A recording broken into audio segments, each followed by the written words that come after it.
आप सभी श्री हरि विष्णु भक्तों को नमस्कार। स्वागत है अनुकरणीय सनातन पर। आज पुरुषोत्तम मास का चौथा दिन है और मैं आज आपको चौथे अध्याय की कथा सुनाने जा रही हूँ। अतः श्री पुरुषोत्तम मास महात्म्य कथा चतुर्थ अध्याय आरंभ। श्री हरि विष्णु भगवान की जय।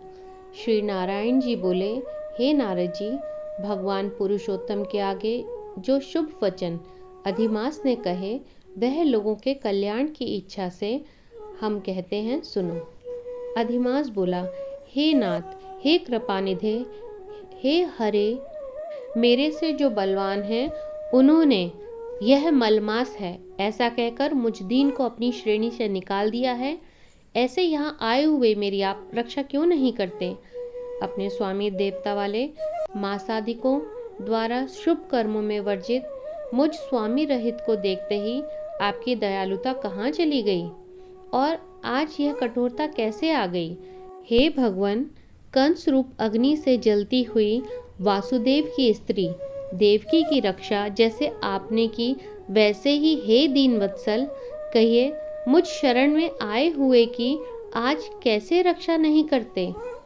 बहुत पहले द्रुपद राजा की कन्या द्रौपदी की दुशासन के दुख से जैसे आपने रक्षा की थी, दुशासन से आपने द्रौपदी को बचाया था।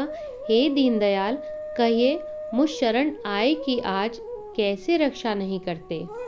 यमुना में कालिया नाग के विष से गौ चराने वालों तथा पशुओं की आपने जैसे रक्षा की वैसे हे दीनवत्सल, कहिए मुझ शरण आए कि आज कैसे रक्षा नहीं करते?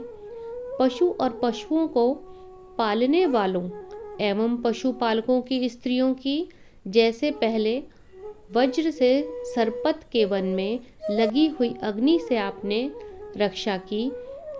हे दीनवत्सल, कहिए मुझ शरण आए कि आज कैसे रक्षा नहीं करते? मगध देश के राजा जरासंध के बंधन से राजाओं की जैसे आपने रक्षा की है वैसे हे दीनवत्सल, कहिए मुझ शरण आए कि आप कैसे रक्षा नहीं करते? आपने ग्रह के मुख से गजराज की झट आकर जैसे रक्षा की वैसे हे दीनवत्सल, कहिए मुझ शरण आए कि आज आप रक्षा कैसे नहीं करते? श्री नारायण बोले, इस प्रकार भगवान को कहकर स्वामी रहित मलमास आंसू बहाता मुख लिए जगतपति के सामने चुपचाप खड़ा रहा। उसको रोते देखते ही भगवान शीघ्र ही दयार्द हो गए और पास में खड़े दीनमुख मलमास से बोले, श्री हरि बोले, हे वत्स, क्यों इस समय अत्यंत दुख में डूबे हुए हो? ऐसा कौन सा बड़ा भारी दुख है तुम्हारे मन में? दुख में डूबे हुए तुमको हम बचाएंगे, तुम शोक मत करो। मेरी शरण में आया फिर शोक करने के योग्य नहीं रहता। यहाँ आकर महादुखी नीच भी शोक नहीं करता। फिर किस लिए तुम यहाँ आकर शोक में मन को दबाए हुए हो? जहाँ आने से न शोक होता है, न कभी बुढ़ौती आती है, न मृत्यु का भय रहता है, किंतु नित्य आनंद रहा करता है। इस प्रकार के वैकुंठ में आकर तुम कैसे दुखित हो? तुमको यहाँ पर दुखित देकर वैकुंठवासी बड़े विस्मय को प्राप्त हो रहे हैं। हे वत्स, तुम कहो, इस समय तुम मरने की क्यों इच्छा करते हो? भगवान श्री नारायण बोले, इस प्रकार भगवान के वाक्य सुनकर बोझा लिए हुए आदमी जैसे बोझा रखकर श्वास पर श्वास लेता है, इसी प्रकार श्वासोच्छ्वास लेकर अधिमास भगवान मधुसूदन से बोला।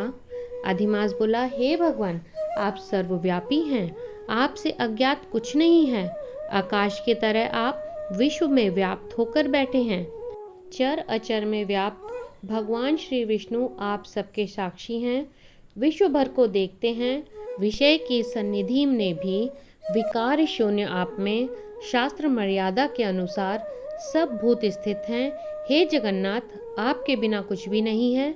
क्या आप मुझ अभागे के कष्ट को नहीं जानते हैं? तथापि हे नाथ, मैं अपनी व्यथा को कहता हूँ। जिस प्रकार मैं दुख जाल से घिरा हुआ हूँ वैसे दुखित को मैंने न कभी देखा है और न सुना है। क्षण, निमेष, मुहूर्त, पक्ष, मास, दिन और रात सब अपने अपने स्वामियों के अधिकारों से सर्वदा बिना भय के प्रसन्न रहते हैं। मेरा ना कुछ नाम है, न मेरा कोई अधिपति है और न कोई मुझको आश्रय है। अतः क्षणाधिक समस्त स्वामी वाले देवों ने शुभ कार्य से मेरा निरादर किया है। यह मलमास सर्वदा त्याज्य है, अंधा है, गर्त में गिरने वाला है, ऐसा सब कहते हैं। इसी के कारण से मैं मरने की इच्छा करता हूँ, अब जीने की इच्छा नहीं है। निनद्य जीवन से तो मरना ही उत्तम है।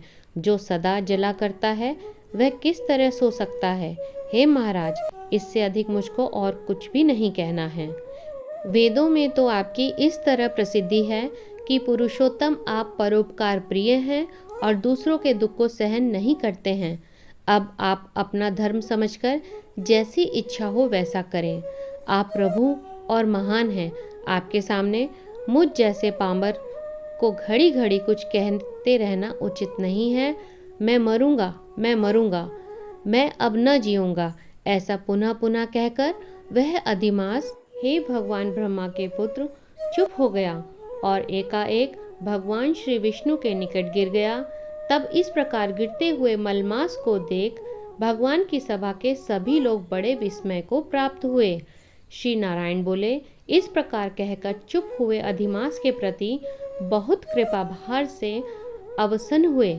श्री कृष्ण मेघ के समान गंभीर वाणी से चंद्रमा की किरणों की तरह उसे शांत करते हुए बोले। श्री सूत जी बोले, हे विप्रो, वेद रूप रिद्धि के आश्रित नारायण का पापों के समूह रूप समुद्र को शोषण करने वाला बड़वानल अग्नि के समान वचन सुनकर प्रसन्न हुए नारद मुनि पुनः आदि पुरुष के वचनों को सुनने की इच्छा से बोले। इति श्री बृहन्नारदीय पुराणे पुरुषोत्तम मास महात्म्य कथा चतुर्थ अध्याय संपूर्ण। हरि शरणम, हरि शरणम। सभी बोले श्री हरि विष्णु भगवान की जय। इस पावन कथा को सुनने के लिए आपका धन्यवाद। इस चैनल पर आप अगर पहली बार आए हैं और आगे की कथा के अध्याय सुनना चाहते हैं तो चैनल अनुकरणीय सनातन को आप सब्सक्राइब करें, बेल आइकन दबाकर सबसे पहले नोटिफिकेशन प्राप्त करें।